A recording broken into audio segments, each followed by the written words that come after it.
ദൈവത്തിന്റെ അതിപരിശുദ്ധമായ നാമം വാഴ്ത്തപ്പെടട്ടെ. ഇന്നത്തെ നമ്മളുടെ അല്പനേരത്തെ ചിന്തയ്ക്കായി സങ്കീർത്തനങ്ങൾ 18 അധ്യായം 6 വാക്യം. സങ്കീർത്തനം 18:6. എന്റെ കഷ്ടതയിൽ ഞാൻ യഹോവയെ വിളിച്ചപേക്ഷിച്ചു, എന്റെ ദൈവത്തോട് നിലവിളിച്ചു. അവൻ തന്റെ മന്ദിരത്തിൽ നിന്ന് എന്റെ അപേക്ഷ കേട്ടു. തിരുമുമ്പിൽ ഞാൻ കഴിച്ച പ്രാർത്ഥന അവന്റെ ചെവിയിൽ എത്തി. കഷ്ടതയുടെ മധ്യത്തിൽ നിലവിളിക്കുമ്പോൾ ചെവി ചായ്ച്ചിറങ്ങി വരുന്നവനായ ദൈവം. നമുക്കറിയാം, നമ്മളുടെ ആത്മീക ജീവിതത്തിനകത്ത് പല കഷ്ടങ്ങളിലൂടെ കടന്നു പോകേണ്ടി വന്നേക്കാം.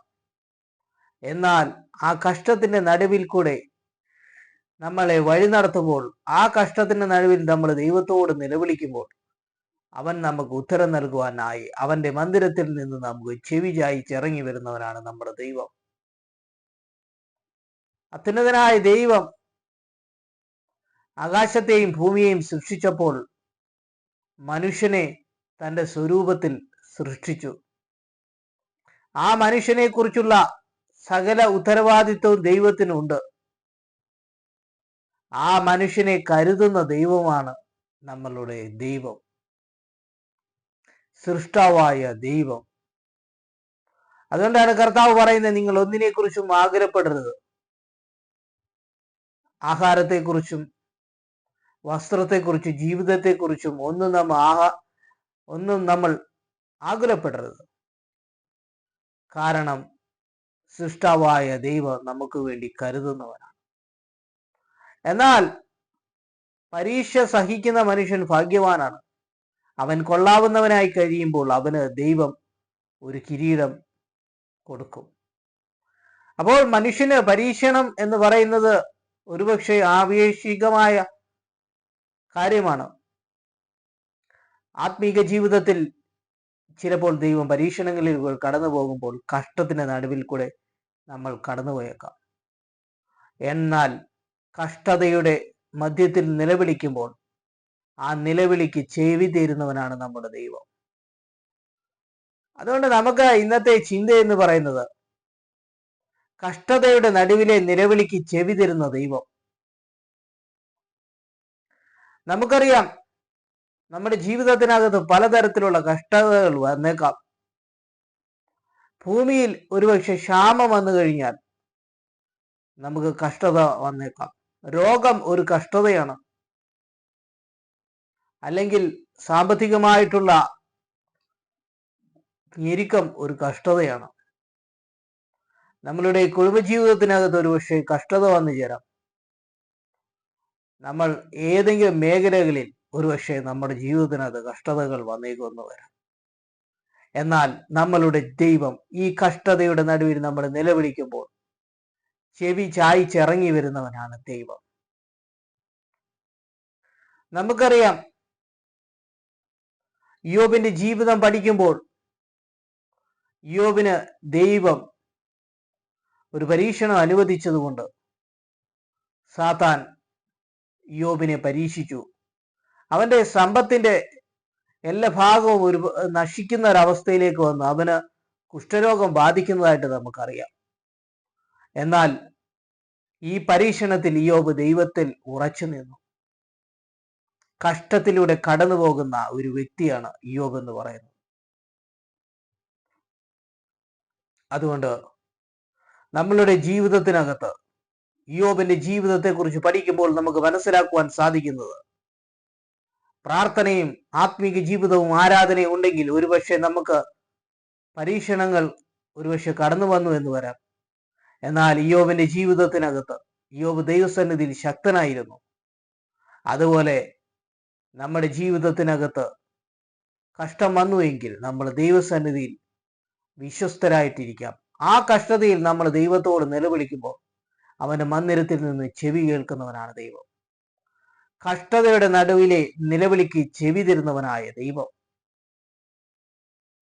ഈ ഭൂമിയെക്കുറിച്ച് നമ്മൾ പഠിക്കുമ്പോൾ നമുക്ക് മനസ്സിലാക്കുവാൻ സാധിക്കുന്നത്, ഏറ്റവും വലിയ വ്യാധികളിൽ ഒന്നാണ് കൊറോണ എന്ന് പറയുന്നത്. കഴിഞ്ഞ കാലങ്ങളിൽ നമ്മൾ പഠിക്കുമ്പോൾ കൊറോണ എന്ന് പറയുന്ന ഒരു മഹാവ്യാധി നമ്മുടെ ഭൂമിയിൽ വന്നതായിട്ട് നമുക്ക് മനസ്സിലാക്കാൻ സാധിക്കുന്നു. ആ കാലഘട്ടം നമ്മൾ പഠിക്കുമ്പോൾ മനസ്സിലാക്കുന്നത്, ഭൂമിയിൽ എങ്ങും നമുക്ക് സ്വസ്ഥമായിട്ട് നിൽക്കുവാനോ അല്ലെങ്കിൽ സഞ്ചരിക്കുവാനോ പറ്റാത്തൊരവസ്ഥ, രോഗം ശക്തമായിട്ട് പിടിപെടുന്ന ഒരവസ്ഥയിലേക്ക് മാറി. മനുഷ്യർക്ക് മാസ്ക് ധരിച്ച് മുന്നോട്ട് പോകേണ്ടുന്ന ഒരവസ്ഥ, എവിടെ നിന്നും ഈ രോഗം പകരുന്ന ഒരവസ്ഥ, എങ്ങും തൊടാൻ പറ്റാത്ത ഒരവസ്ഥ, വളരെ കഷ്ടത്തിലൂടെ ലോകം കടന്നുപോയി. അതുകൊണ്ട് ഈ കഷ്ടം എന്നാൽ കുറച്ചു കാലം കഴിഞ്ഞ് ദൈവം മാറ്റിക്കളഞ്ഞു. അപ്പോൾ ഭൂമിയിൽ ഒരുപക്ഷെ നമുക്ക് കഷ്ടത്തിലൂടെ കടന്നു പോകേണ്ടതായിട്ട്, രോഗം എന്ന് പറയുന്നത് ഒരു കഷ്ടമാണ്. ഈ കൊറോണ എന്ന് പറയുന്ന രോഗത്തിൽ എല്ലാവരും ദൈവത്തോട് നിലവിളിച്ചു. എന്നാൽ ദൈവം ആ കഷ്ടതയെ കുറച്ചു കാലം കഴിയുമ്പോൾ മാറ്റിയതായിട്ട് നമുക്ക് മനസ്സിലാക്കുവാൻ സാധിക്കും. അതുകൊണ്ട് മഹാവ്യാധി എന്ന് പറയുന്നത് അന്ത്യകാലത്തൊക്കെയും വരുന്ന കാര്യമാണ്. രോഗം ഒരുപക്ഷെ നമുക്ക് പിടിപെട്ടു എന്ന് വരാം. എന്നാൽ രോഗത്തിന്റെ കഷ്ടതയിൽ കൂടെ നമ്മൾ കടന്നുപോയി കഴിഞ്ഞാൽ, ആ കർത്താവായ യേശു ക്രിസ്തുവിന്റെ അടുക്കിലേക്ക് നമ്മൾ കടന്നു വന്ന് അവന്റെ അടിപ്പിണരുകളാൽ സൗഖ്യം വന്നു എന്ന് നമ്മൾ ഹൃദയം കൊണ്ട് അടിയുറച്ച് വിശ്വസിക്കുന്നുവെങ്കിൽ, നമ്മളുടെ രോഗത്തെ മാറ്റുന്നവനാണ് ദൈവം. നമുക്കറിയാം, ഈ കൊറോണ എന്ന് പറയുന്ന മഹാവ്യാധി വന്നപ്പോൾ അതിന് ആവശ്യമായ വാക്സിനുകൾ ഉണ്ടാക്കി. അതിലൂടെ ലോകത്തിനൊരു വിജയമുണ്ടായി, രോഗത്തിന് മേലൊരു വിജയമുണ്ടായി. അപ്പോൾ നമുക്ക് മനസ്സിലാക്കുവാൻ സാധിക്കുന്നത്, ദൈവം മെഡിക്കൽ സയൻസിലൂടെ പ്രവർത്തിക്കുന്നവനാണ് ദൈവം. കാരണം സകലത്തെയും സൃഷ്ടിച്ചവനാണ് ദൈവം. ആ ദൈവം മനുഷ്യനെ ഒരു കാലത്തേക്ക് ചിലപ്പോൾ പരീക്ഷണം അനുവദിച്ചാൽ ആ പരീക്ഷണത്തെ മാറ്റുന്നവനാണ് ദൈവം. ആ കാലഘട്ടത്തിൽ എല്ലാവരും ദൈവത്തോട് നിലവിളിച്ചതായിട്ട് നമുക്കറിയാം. ഭവനത്തിനകത്തിരുന്ന് ദൈവത്തോട് നിലവിളിച്ചൊരവസ്ഥയെ നമുക്ക് മനസ്സിലാക്കുവാൻ സാധിക്കുന്നു. കഷ്ടതയുടെ അനുഭവത്തിൽ നിലവിളിക്കുമ്പോൾ ആ നിലവിളി കേട്ട് ചെവി ചായ്ക്കുന്ന ദൈവത്തെയാണ് നമുക്കിവിടെ കാണുവാൻ സാധിക്കുന്നത്. ഇന്ന് ഈ കൊറോണ എന്ന് പറയുന്ന രോഗം ഈ ഭൂമിയിൽ നിന്ന് വളരെ ശക്തമായി മാറിക്കൊണ്ടിരുന്നു.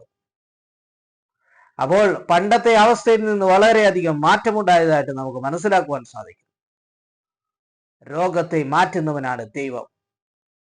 ഹിസ്കിയാവിന്റെ ജീവിതം നമ്മൾ പഠിക്കുമ്പോൾ മനസ്സിലാക്കുന്നത്, താൻ രോഗത്തിന്റെ അനുഭവത്തിൽ കിടന്ന് മരണകരമായ ഒരവസ്ഥയിലേക്ക് കടന്നു പോകുന്നു. അപ്പോഴാണ് ദൈവത്തിൽ നിന്നൊരു വെളിപ്പാട് കിട്ടുന്നത്, നിന്റെ ഗ്രഹകാര്യങ്ങൾ ക്രമത്തിലാക്കുക.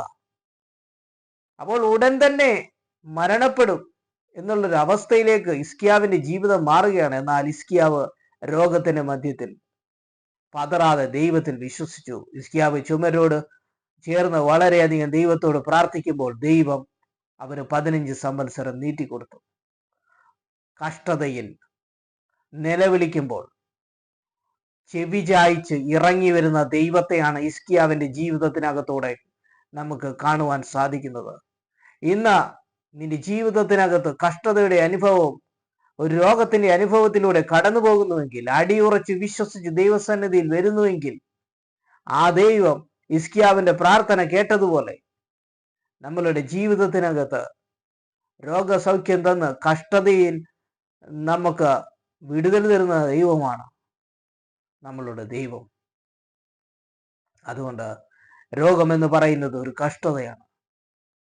അതുപോലെ സാമ്പത്തിക ശക്തിയിൽ നമുക്കൊരു പക്ഷേ കടബാധ്യത വരുന്നുവെങ്കിൽ അത് ഒരു കഷ്ടതയാണ്. എന്നാൽ ഈ കഷ്ടതയെ മാറ്റുന്നവനാണ് ദൈവം. യാക്കോബിന്റെ ജീവിതം നമ്മൾ പഠിക്കുമ്പോൾ, യാക്കോബ് ആദ്യകാലങ്ങളിൽ ഒരു വലിയ സമ്പന്നനല്ലായിരുന്നു. എന്നാൽ ദൈവത്തോട് അല്ലെങ്കിൽ ഒരു ദൈവദൂതനോട് മല്ല് പിടിക്കുന്ന ഒരു അനുഭവത്തിൽ താൻ വരികയാണ്. പിന്നീട് ദൈവം യാക്കോബിനെ അനുഗ്രഹിക്കുന്നവനായിട്ട്, അനുഗ്രഹിക്കപ്പെടുന്നതായിട്ട് നമുക്ക് കാണുവാൻ സാധിക്കുന്നു. അപ്പോൾ യാക്കോബിന്റെ ജീവിതത്തിനകത്ത് ദൈവം അവനെ സമൃദ്ധിയായി അനുഗ്രഹിച്ചു. അവന്റെ സാമ്പത്തികമായ അവസ്ഥയ്ക്ക് വ്യത്യാസം വരുത്തി. അവന് ആടുമാടും അതുപോലെ മൃഗസമ്പത്തും ഒക്കെ കൊടുത്ത് ഏറ്റവും നന്മയുള്ളതാക്കി മാറ്റി. ദൈവം അവന് കൊടുത്ത വാഗ്ദത്തം നിവർത്തിച്ചു. സാമ്പത്തിക മേഖലയിലെ കഷ്ടത മാറ്റുന്ന ദൈവത്തെയാണ് നമുക്ക് ഇവിടെ കാണുന്നത്. ഇനി നമ്മളുടെ ജീവിതത്തിനകത്ത് കഷ്ടത്തിന്റെ അനുഭവത്തെ ദൈവത്തോട് നിലവിളിക്കുന്നു എങ്കിൽ ആ നിലവിളി കേട്ട് ചെവി ചായ്ച്ചിറങ്ങി വരുന്നവനാണ് നമ്മളുടെ ദൈവം. യാക്കോബിന്റെ ജീവിതത്തിലെ സാമ്പത്തിക കഷ്ടത്തെ മാറ്റി ഒരു സമൃദ്ധിയുടെ അനുഭവത്തിലേക്ക് ദൈവം കൊണ്ടുവന്നു. ലാബാന്റെ വീട്ടിൽ നിന്ന് തിരിച്ചു വരുമ്പോൾ മഹാസമ്പന്നനായി മാറി. അതുകൊണ്ട് ഇന്ന് നമ്മളുടെ ജീവിതം കടത്തിന്റെ അനുഭവത്തിലൂടെ കടന്നു പോകുന്നതാണോ? എന്നാൽ ദൈവത്തിന് സമൃദ്ധിയിൽ അനുഗ്രഹിച്ച് യാക്കോബിനെ പോലെ അനുഗ്രഹിച്ച് നമ്മളുടെ കഷ്ടതയുടെ നിലവിളിയെ കേട്ട് നമുക്ക് വിടുതൽ തരുവാൻ കഴിയുന്നവനാണ് നമ്മളുടെ ദൈവം. അപ്പോൾ നമുക്ക് ഇവിടെയെല്ലാം കാണുന്നത് കഷ്ടതയുടെ മധ്യത്തിൽ നിലവിളിക്കുമ്പോൾ ആ നിലവിളി കേട്ട് വിടുതൽ തരുന്ന ചെവി ചായ്ക്കുന്ന ദൈവത്തെയാണ്. അതുപോലെ തന്നെ നമുക്ക് മനസ്സിലാക്കുവാൻ സാധിക്കുന്ന നമ്മളുടെ ജീവിതത്തിൽ പല മേഖലകളിൽ കഷ്ടതയുണ്ടാകാം. ഓരോ രാജ്യത്ത് യുദ്ധകാലത്ത് കഷ്ടതയുണ്ടായിട്ടുണ്ട്. യുദ്ധം ഒരു കഷ്ടതയെ കാണിക്കുന്നതാണ്. മഹായുദ്ധങ്ങൾ വന്നപ്പോൾ വളരെ ഭീതിപരമായ അവസ്ഥയിൽ ലോകം മുന്നോട്ട് പോയി. അപ്പോൾ ലോകത്തിൽ ക്ഷാമം വരും. ആഹാരത്തിന് ഒരുപക്ഷെ മുട്ടുണ്ടായി എന്ന് വരാം. അപ്പോൾ അവിടെയും ഒരു കഷ്ടത ഉണ്ടാകും. യുദ്ധം എന്ന് പറയുന്നത് ഒരു കഷ്ടതയെ കാണിക്കുന്നതാണ്. സമാധാനമില്ലാത്തത്, ഒരുപക്ഷെ ക്ഷാമം ഉണ്ടാക്കുന്ന ഒരു അനുഭവത്തിലേക്ക് കടന്നു വരാം. എന്നാൽ പല യുദ്ധങ്ങളെയും മാറ്റിയവനാണ് ദൈവം. രാജ്യങ്ങളോട് എതിർക്കും ആ യുദ്ധങ്ങളെ മാറ്റുന്നവനാണ് നമ്മളുടെ ദൈവം. യുദ്ധം കൂലമുണ്ടാകുന്ന കഷ്ടതകളെ മാറ്റിമറിച്ച് സമാധാനം കൊണ്ടുവരുന്നവനാണ് നമ്മളുടെ ദൈവം. കഷ്ടം മനുഷ്യ ജീവിതത്തിൽ പല മേഖലകളിൽ വന്നു എന്ന് വരാം. പ്രകൃതിക്ഷോഭം എന്ന് പറയുന്നത് ഒരു കഷ്ടമാണ്. കൊടുങ്കാറ്റടിച്ചു കഴിഞ്ഞാൽ, ഭൂമി കുലുക്കം ഉണ്ടായിക്കഴിഞ്ഞാൽ, സമുദ്രത്തിന്റെ ഓളങ്ങൾക്ക് വ്യത്യാസം വന്ന് സുനാമി പോലുള്ള വലിയ കടൽക്ഷോഭം ഉണ്ടായിക്കഴിഞ്ഞാൽ ഇവയെല്ലാം പ്രകൃതിക്ഷോഭങ്ങളുടെ കാര്യമാണ് ഇവിടെ കാണുന്നത്. അപ്പോൾ ഈ മേഖലകളിൽ നിന്നെല്ലാം ഒരുപക്ഷെ കഷ്ടമുണ്ടായി എന്ന് വരാം. എന്നാൽ അതിനെ മാറ്റി സമാധാനം കൊണ്ടുവരുന്നവനാണ് ദൈവം. അപ്പോൾ ഈ കഷ്ടങ്ങൾ എല്ലാ കാലത്തും നിലനിൽക്കുകയില്ല, അല്പകാലത്തേക്കേ ഉള്ളൂ, ചില സമയങ്ങളിലേക്ക് മാത്രമാണ്. അപ്പോൾ നമുക്ക് മനസ്സിലാക്കുന്നത് ഒരു മനുഷ്യന്റെ ജീവിതത്തിൽ പല മേഖലകളിലും കഷ്ടങ്ങൾ ഉണ്ടായി എന്ന് വരാം. എന്നാൽ എല്ലാ മേഖലകളിൽ നിന്നും ദൈവം നമ്മളെ വിടുവിക്കുന്നവനാണ്. അതുകൊണ്ട് നമുക്ക് ഇവിടെ ഇന്നത്തെ കാണുന്നത് കഷ്ടതയിൽ നിലവിളിക്കുമ്പോൾ ചെവി ചായ്ച്ച് ഇറങ്ങി വരുന്ന ദൈവത്തെയാണ്. അവന്റെ മന്ദിരത്തിൽ നിന്നും ആ കഷ്ടതയുടെ നിലവിളിയെ കാതുകൊണ്ട് കേട്ട് നമ്മുടെ അവസ്ഥയ്ക്ക് വ്യത്യാസം വരുത്തുന്നവനാണ് ദൈവം. അപ്പോൾ നമ്മൾ കണ്ട എല്ലാ മേഖലകളിലും കഷ്ടതകൾ ദൈവസന്നിധിയിൽ പകർന്നു കൊടുത്ത് നമ്മൾ വിശ്വാസത്തോടെ ആ കർത്താവായ യേശു ക്രിസ്തുവിൽ കൂടെ പിതാവായ ദൈവത്തോട് പ്രാർത്ഥിക്കുന്നു എങ്കിൽ ആ ദൈവം ആ മന്ദിരത്തിൽ നിന്ന് കഷ്ടതയെ മാറ്റി നമ്മുടെ ജീവിത സന്തോഷത്തിനെയും സമൃദ്ധിയുടെയും സമാധാനത്തിന്റെയും അനുഭവത്തിൽ കൊണ്ടുവരും. അതുകൊണ്ട് ഈ വചനങ്ങളാൽ ദൈവം നമ്മളെ അനുഗ്രഹിക്കട്ടെ.